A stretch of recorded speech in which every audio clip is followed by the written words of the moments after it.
नमस्कार, आप देख रहे हैं न्यूज 007, देश का सबसे विश्वसनीय और निष्पक्ष यूट्यूब चैनल। आज हम आपके लिए लेकर आए हैं राजनीति और अपराध की दुनिया से जुड़ी देश की 20 सबसे बड़ी और चौंकाने वाली खबरें। आज की इन खबरों में हम आपको बताएंगे कि कैसे मुंबई के मशहूर ताज होटल को उड़ाने की धमकी से पूरी माया नगरी में हड़कंप मच गया है।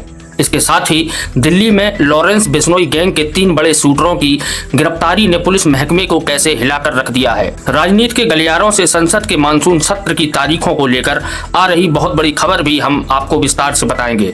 इतना ही नहीं, विदेशों में छिपे बैठे अपराधियों पर कानून का शिकंजा कसने की लाइव रिपोर्ट भी आपको इस वीडियो में मिलेगी। आज की एक एक खबर में कई बड़े राज छुपे हैं और हर खबर आपको अंदर तक हिलाकर रख देगी। इसलिए बिना पलक झपकाए इस वीडियो को आखिर तक जरूर देखें, क्योंकि देश की सुरक्षा और राजनीति से जुड़ा हर सच आज आपके सामने आने वाला है। मुंबई के सबसे मशहूर और ऐतिहासिक ताज होटल को बम से उड़ाने की एक बेहद डरावनी धमकी मिली है। यह धमकी भरा कॉल रविवार को पुलिस कंट्रोल रूम में आया, जिसने पूरे सुरक्षा महकमे में अचानक हड़कंप मचा दिया।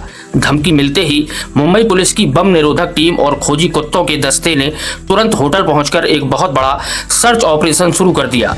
सुरक्षा एजेंसियों ने होटल के कोने कोने की बारीकी से जांच की और काफी घंटों की कड़ी मशक्कत के बाद इस धमकी को पूरी तरह से फर्जी घोषित किया गया। पुलिस ने बताया कि इस मामले में केस दर्ज कर लिया गया है और कॉल करने वाले सिर्फ शख्स को पकड़ने के लिए कई टीमें लगा दी गई हैं। दिल्ली पुलिस की स्पेशल सेल ने एक बहुत बड़ी कामयाबी हासिल करते हुए कुख्यात लॉरेंस बिश्नोई गैंग के 3 कथित शूटरों को धर दबोचा है। पकड़े गए इन तीनों शूटरों के पास से पुलिस को कई घातक और अवैध हथियार भी बरामद हुए हैं। शुरुआती पूछताछ में पता चला है कि ये तीनों शूटर दिल्ली और उसके आसपास के इलाकों में किसी बड़े राजनेता या कारोबारी पर हमला करने की साजिश रच रहे थे। पुलिस अधिकारियों के मुताबिक इन शूटरों को जेल में बंद गैंगस्टरों से सीधे निर्देश मिल रहे थे और समय रहते इनकी गिरफ्तारी से एक बहुत बड़ा हत्याकांड टल गया है। अब पुलिस इन तीनों बदमाशों को रिमांड पर लेकर इनके पूरे नेटवर्क और अगले टारगेट के बारे में गहरी पूछताछ कर रही है। संसद के आने वाले मानसून सत्र को लेकर देश की राजधानी दिल्ली से एक बहुत बड़ी राजनीतिक खबर सामने आ रही है। सरकारी सूत्रों के मुताबिक संसद का यह बेहद महत्वपूर्ण मानसून सत्र इसी महीने की 20 तारीख से शुरू होने की पूरी संभावना है। यह सत्र लगभग 3 हफ्तों तक चलेगा, जिसमें सरकार कई नए और जरूरी कानूनों को पास कराने की पूरी तैयारी में बैठी है।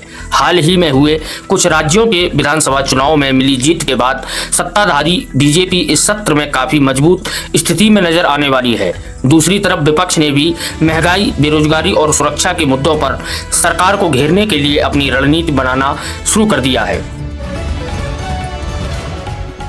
विदेशों में बैठकर भारत के खिलाफ साजिश रचने वाले अपराधियों और लॉरेंस बिश्नोई गैंग के गुर्गों पर कानून का शिकंजा बहुत ज्यादा कस गया है।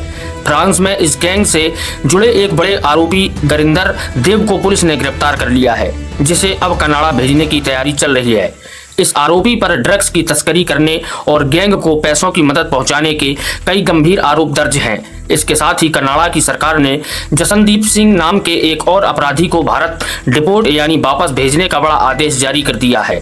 जसनदीप पर आरोप है कि उसने मशहूर कॉमेडियन कपिल शर्मा के कैफे पर हुई फायरिंग के मामले में शूटरों को हथियार छिपाने में मदद की थी। उत्तर प्रदेश के फिरोजाबाद जिले से अपराध की एक बहुत ही हैरान करने वाली और दिल दहला देने वाली खबर आई है। एक छोटे और मासूम बच्चे की बेरहमी से हत्या करने वाले आरोपी विराज उर्फ जितेंद्र पाठक को कोर्ट ने फांसी की सजा सुनाई है। फांसी की सजा का ऐलान होने के बाद से यह अपराधी फिरोजाबाद जेल की बैरक में पूरी रात बुरी तरह बेचैन रहा और सो नहीं सका। जेल के सूत्रों ने बताया कि इस कैदी ने रात भर किसी भी दूसरे बंदी से कोई बात नहीं की और रात का खाना खाने से भी साफ मना कर दिया। हैरानी की बात यह रही कि सजा मिलने के बाद इस अपराधी से मिलने के लिए उसके परिवार का कोई भी सदस्य जेल नहीं पहुंचा। चुनाव आयोग ने नए वोटरों के लिए फार्म नंबर 6 में एक बहुत बड़ा और महत्वपूर्ण बदलाव करने का फैसला किया है। इस नए बदलाव के तहत अब पहली बार वोटर डालने वाले युवाओं को फार्म भरते समय अपने माता पिता की पूरी जानकारी देना जरूरी होगा। यह कदम ऐसे समय में उठाया गया है जब देश के 10 राज्यों और 3 केंद्र शासित प्रदेशों में वोटर लिस्ट की जांच के दौरान करीब 5.5 करोड़ से ज्यादा फर्जी नाम हटाए जा चुके हैं। चुनाव आयोग का कहना है कि इस नए नियम से फर्जी वोटिंग पर पूरी तरह से रोक लगेगी और वोटर लिस्ट बिल्कुल साफ सुथरी बनेगी। विपक्ष के कुछ नेताओं ने इस फैसले पर सवाल उठाए हैं, लेकिन आयोग इसे निष्पक्ष चुनाव के लिए बहुत जरूरी बता रहा है। राजस्थान की राजधानी जयपुर से एक बेहद सनसनीखेज हत्या का मामला सामने आया है, जो पहले महज एक सड़क हादसा लग रहा था। नीरज नाम के एक युवक की मौत की गुत्थी को जयपुर पुलिस ने केवल एक फोन कॉल की मदद से सुलझा लिया है। शुरुआत में नीरज के परिवार को लगा था कि उसकी मौत किसी गाड़ी की टक्कर से हुई है और पुलिस ने भी दुर्घटना का केस दर्ज कर लिया था, लेकिन पुलिस को मिले एक संदिग्ध फोन कॉल ने इस पूरे मामले का रुख पलट दिया और जांच में पूरी तरह से मर्डर का केस निकलकर सामने आया। पुलिस ने इस मामले में नीरज के ही कुछ दोस्तों को गिरफ्तार किया है, जिन्होंने आपसी दुश्मनी के चलते उसे गाड़ी से कुचलकर मारने की बात कबूल कर ली है। टेलीविजन इंडस्ट्री से मनोरंजन और अपराध से जुड़ी एक बहुत ही चौंकाने वाली खबर सामने आई है। एक मशहूर टीवी सीरियल के मुख्य एक्टर रोहित चंदेल को पुलिस ने शूटिंग के बीच से ही अचानक गिरफ्तार कर लिया है। रोहित चंदेल पर आरोप है कि उन्होंने एक 16 साल की नाबालिग एक्ट्रेस का काफी समय से पीछा किया और उसको बुरी तरह से परेशान किया। नाबालिग एक्ट्रेस ने शिकायत में कहा कि आरोपी उन्हें अलग अलग नंबरों से फोन करता था और मना करने पर उसके साथ मारपीट और गाली गलौज भी की। पुलिस ने आरोपी एक्टर को रोहित चंदेल को पॉक्सो एक्ट के तहत गिरफ्तार करके कोर्ट में पेश किया है, जहां से उसको पुलिस हिरासत में भेज दिया गया। पश्चिम बंगाल के दक्षिण 24 परगना जिले से एक बेहद दर्दनाक और गुस्से से भर देने वाली अपराध की वारदात सामने आई है। यहाँ के बारुईपुर इलाके में एक 11 साल की मासूम बच्ची के साथ गलत काम करने और फिर उसकी हत्या करने का मामला गरमा गया है। इस मामले में कार्रवाई करते हुए पुलिस ने आरोपी आनंद सरदार के साथ 2 और लोगों को धर दबोचा है। पुलिस ने 3 अन्य लोगों को भी हिरासत में लिया है, जिन पर इन मुख्य आरोपियों को अपने घर में छिपाने और मदद करने का आरोप है। इस घटना के बाद इलाके में भारी तनाव को देखते हुए प्रशासन ने कई जगहों पर धारा 144 लागू कर दी है और मामले की जांच के लिए SIT बना दी है। केरल की राजनीति में वायनाड में आई भयानक प्राकृतिक आपदा को लेकर सरकार और विपक्ष के बीच जबरदस्त जंग छिड़ गई है। केरल के विपक्ष के नेता और पूर्व मुख्यमंत्री पिनाराई विजयन ने राज्य की मौजूदा सरकार पर बहुत बड़ा और सीधा हमला बोला है। उन्होंने वायनाड में मलबे के खिसकने से हुई तबाही को प्राकृतिक आपदा मानने से इनकार करते हुए इसे सीधे सीधे प्रशासनिक लापरवाही बताया है। विजयन ने मौजूदा मुख्यमंत्री BD सतीशन और आपदा प्रबंधन विभाग की तैयारियों पर कई गंभीर सवाल खड़े किए हैं। दूसरी तरफ राज्य सरकार ने इन आरोपों को पूरी तरह खारिज करते हुए कहा कि विपक्ष इस दुखद समय में भी केवल राजनीति करने में जुटा है। केंद्रीय गृह मंत्री अमित शाह ने देश के ईसाई समुदाय और चर्च के बड़े नेताओं के साथ एक बहुत ही महत्वपूर्ण बैठक की है। इस बैठक में अमित शाह ने चर्च के नेताओं को भरोसा दिया है कि नए SCR कानून को पुराने मामलों पर लागू नहीं किया जाएगा।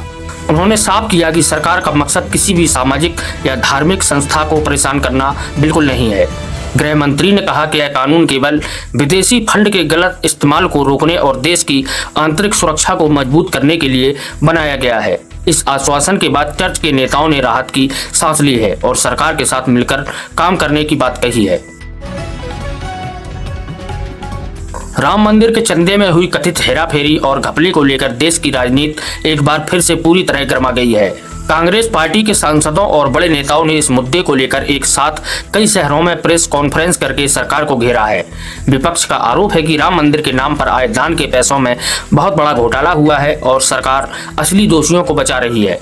कांग्रेस नेताओं ने मांग की है कि इस पूरे मामले की जांच सुप्रीम कोर्ट की निगरानी में किसी स्वतंत्र एजेंसी को सौंपी जानी चाहिए। बीजेपी ने पलटवार करते हुए कहा कि विपक्ष के पास कोई मुद्दा नहीं बचा है, इसलिए वह राम मंदिर को बदनाम करने की साजिश कर रहा है। केरल की विधानसभा ने केंद्र सरकार के एक नए कानून के खिलाफ एक बड़ा राजनीतिक प्रस्ताव पास कर दिया है। केरल सरकार ने केंद्र के FCRA यानी विदेश अंशदान नियमन कानून में किए गए बदलावों को तुरंत वापस लेने की मांग की है। मुख्यमंत्री BD सतीशन ने इस प्रस्ताव को सदन में रखते हुए कहा कि केंद्र का यह नया नियम देश के संघीय ढांचे के बिल्कुल खिलाफ है। राज्य सरकार का आरोप है कि इस नए कड़े कानून की वजह से सामाजिक काम करने वाली हजारों संस्थाएं पूरी तरह बंद होने की कगार पर पहुंच गई हैं। विधानसभा में यह प्रस्ताव भारी बहुमत से पास हो गया है, जिसे अब औपचारिक रूप से केंद्र सरकार के पास भेजा जाएगा।